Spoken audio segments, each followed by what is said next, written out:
ফলাফল কি হ'ব?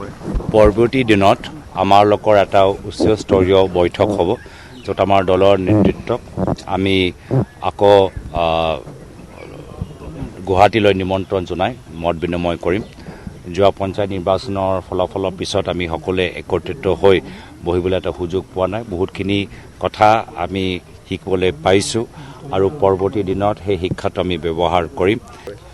মই ভাবোঁ বিভিন্ন বিৰোধী দলৰ পঞ্চায়ত নিৰ্বাচনত ফলাফল ভাল হোৱা নাই আৰু সেইকাৰণে সকলোৱে নিজৰ নিজৰ কৰ্মীসকলৰ লগত পৰ্যালোচনা কৰাটো উচিত। যিদৰে আমি আশা কৰিছিলোঁ, বিভিন্ন বিৰোধী দলৰ আমি গম পাইছোঁ তেওঁলোকৰ নেতৃত্বৰ পৰা যি কথাবোৰ তেওঁলোকে মিডিয়াৰ সন্মুখত প্ৰকাশ কৰিছে বা যি ধৰণৰ বৈঠক ভিতৰত ভাগ লৈছে, যে সকলোৱে পৰ্যালোচনা কৰি আছে, আমিও পৰ্যালোচনা কৰি আছোঁ।